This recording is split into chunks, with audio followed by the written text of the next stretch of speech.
Bueno, hoy voy a hablaros del anteproyecto de ley para la libertad sexual o, para que nos entendamos, de la ley que está promoviendo Irene Montero. Esto es un anteproyecto, todavía la ley no está aprobada de forma definitiva, entonces más que estudiar todos los detalles del borrador que se ha efectuado hasta el momento, creo que es más interesante comentar los puntos generales y algunas cuestiones que me han llamado especialmente la atención. En relación a esta ley, decía hoy Echenique lo siguiente. Bueno, decía que está todo el facherío machista agitado por Twitter, lo habitual en él, y seguía diciendo esto. Hoy que Irene Montero lleva una de las leyes feministas más avanzadas del mundo al Consejo de Ministros, vamos a ver mucho señoro rabiando.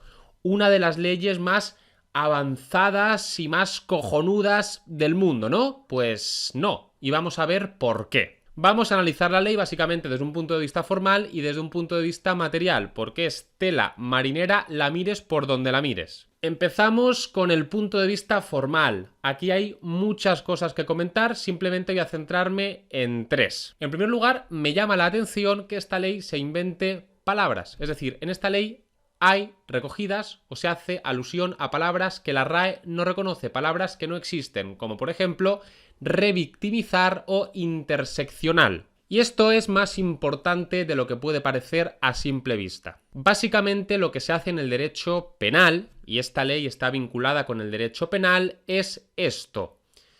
Se coge la realidad y se ve si esa realidad encaja con la descripción de algún artículo del Código Penal. A esto se le llama juicio de tipicidad. Si la realidad coincide con un artículo del hecho penal, el hecho es típico y si además es antijurídico y culpable, implica que nosotros podemos imponer una pena a esa persona. Y si no, si la realidad no encaja con lo que dice ningún artículo del Código Penal, entonces ese hecho no es delictivo y por tanto no se impone pena alguna. En definitiva, y para que nos quede claro, lo que tenemos que hacer es coger la realidad y ver si esa realidad se corresponde con las palabras de la ley, con las palabras de la ley. Y ahora, a ver si me explicáis cómo yo estudio si algo que ha sucedido en la realidad se corresponde con las palabras que están recogidas en la ley si esas palabras directamente no existen.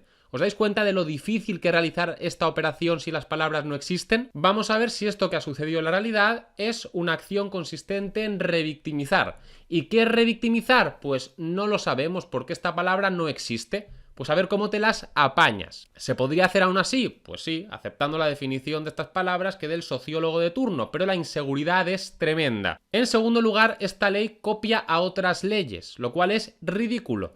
De sus 60 artículos, 23 son prácticamente un copia y pega de artículos que ya existen, ya están incorporados en otras leyes. Os puedo asegurar que el derecho español es amplísimo y tenemos muchísimas normas jurídicas.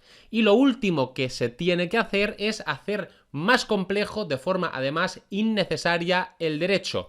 ¿Para qué cojones, y perdonadme la expresión, incluyes en esta nueva ley un artículo que ya está en otra? ¿Para qué? ¿Qué pretendes conseguir? ¿Quieres que esto se haga así? Ya está, ya lo tienes en ese otro artículo. No hace falta que lo metas en tu nueva ley. Y luego esta ley, en tercer lugar, la tercera cuestión formal, se contradice consigo misma.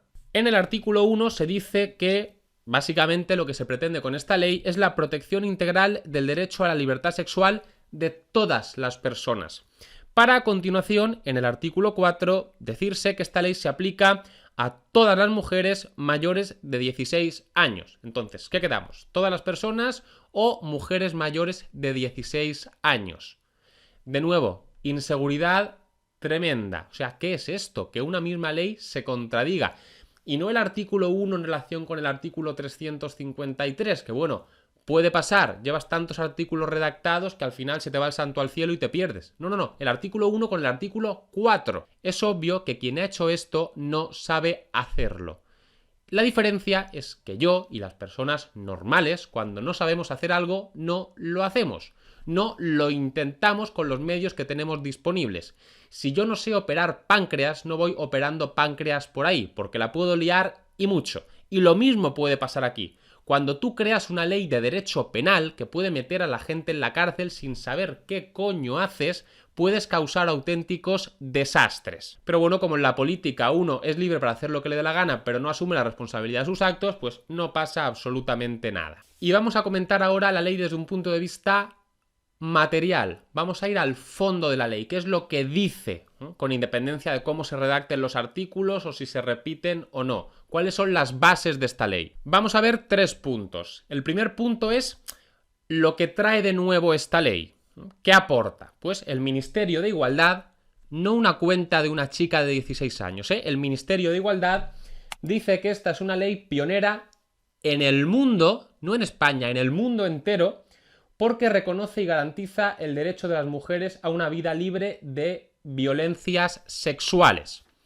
O sea, gracias a esta ley, por fin las mujeres van a tener derecho a no ser violadas. O sea, ¿os dais cuenta de la auténtica mamarrachada?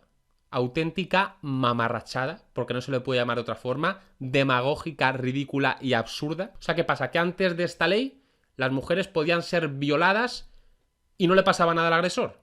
¿O qué? O sea, parece que si no fuese por esta ley, pues aquí en España se pudiese ir violando a mujeres por la calle sin que pase nada. Parece en definitiva que sea esta ley la que le dé a las mujeres el derecho a no ser violadas, cuando esto es mentira. Obviamente este derecho ya lo tienen reconocido las mujeres. Precisamente por eso cuando alguien viola a una mujer, comete un delito. El delito no es otra cosa que la violación de un bien jurídico protegido o de un derecho, y por eso va a la cárcel. Si hoy en día las mujeres no tuviesen derecho a no ser violadas, no sería delictivo violarlas, y sí que lo es. Por tanto, esto es una auténtica mentira. A partir de aquí, la ley sigue diciendo muchas cosas, o el anteproyecto, pero a mí en concreto me interesan 2. Y me interesan estas 2 cosas porque yo ya hará cosa de un año dije que esto podía pasar e iba a pasar. Que estas 2 cosas se iban a terminar por reconocer en nuestro derecho, lo cual era pernicioso a más no poder porque estaban estas 2 medidas plagadas de lagunas e inconsistencias. Así que no voy a explicar por qué son o constituyen un auténtico dislate, sino que me voy a remitir a lo que ya dije en su día. Esta ley habla del hermana yo sí te creo, del que las mujeres tienen que ser creídas sí o sí y siempre. ¿Qué opino yo sobre esto? Lo siguiente. Pero ¿cuáles son las leyes infames que están por venir? En primer lugar, la ley del a las mujeres hay que creerlas sí o sí. ¿Y cuáles son los errores? 2. Primero, despoja de derechos a los hombres, porque el corolario lógico de que la mujer tiene que ser creída sí o sí es que el hombre no puede ser creído nunca. ¿Y sabéis cuándo pasaba esto? Hace unos 500 años, en el proceso penal inquisitivo, en el que el testimonio de la mujer no tenía valor probatorio, era papel mojado, nos daba igual. Y yo lo que no logro entender es por qué, si estamos tan de acuerdo en que esto es atroz y miserable en un caso, cuando lo han sufrido las mujeres, nos parezca fantástico del todo cuando se pretenda implantar en relación al hombre. Y en segundo lugar, es peligroso, porque no sé si voy a descubrir América, aunque esto sea polémico decirlo hoy en día, pero también hay mujeres que mienten, porque embusteros los hay de los 2 sexos. Y, por tanto, dejar a la buena voluntad de mujeres mentirosas el que un hombre vaya o no vaya a la cárcel unos 10 años, porque estas son las penas que se manejan en estos delitos, es una auténtica locura. Una locura que, por supuesto, es cojonuda y no tiene lagunas hasta que el señalado eres tú. Así, por ejemplo, decía Dan Ariely, un hombre en Twitter, muy firmemente: creo a las víctimas de violación. Pues le contestó una mujer: Dan Ariely me ha violado. Y claro, Dan Ariely tenía que hacer algo, entonces replicó muy enfadado: por favor, que todo el mundo bloquee y reporte a esta mujer, porque he dicho que creo a las víctimas de violación, está diciendo que la he violado. Y esto es exactamente a lo que me refiero. Me entran ganas de coger al Dan Ariely meterlo en la cárcel 10 años de verdad, y cuando salga a preguntarle se ha empezado a ver las lagunas de su sistema. Pero como yo no lo quiero para mí, pues tampoco lo quiero para él. O sea, que dejemos en paz al pobre Dan Ariely. Y también esta ley hace mención al famosísimo solo sí es sí, lo cual también critiqué en su día. Y en segundo lugar, la segunda reforma infame es la reforma de en las relaciones sexuales solo sí es sí. ¿Y cuál es el error? Pues que esto es falso y, por tanto, peligroso. Porque por mucho que lo diga la ley, en las relaciones sexuales no solamente el sí es sí. De la misma forma que por mucho que lo dijese la ley, tampoco el agua hierve a 50 grados. ¿Y qué quiero decir? Pues que las relaciones sexuales, diga lo que diga la ley, se van a seguir manteniendo como siempre, haciendo caso omiso del solo sí es sí, y por tanto toda relación sexual va a ser delictiva.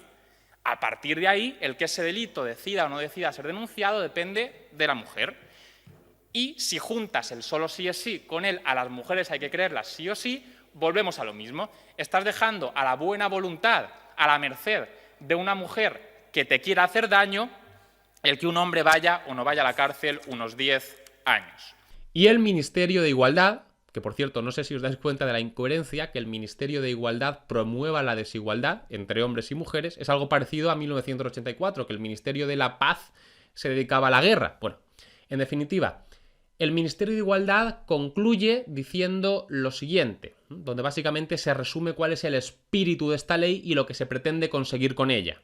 Se nos dice: queremos que el grito feminista sola y borracha quiero llegar a casa se convierta en una realidad. Fijaos cómo lo único que hace esta ley es coger eslóganes populares, hermana yo sí te creo, que lo citan expresamente, solo sí es sí, que lo citan expresamente, y también sola y borracha quiero llegar a casa, coger estos eslóganes populares y convertirlos en ley. Y qué casualidad que esto se vaya a convertir en ley o se quiera convertir en ley en la semana del 8 de marzo, el Día de la Mujer.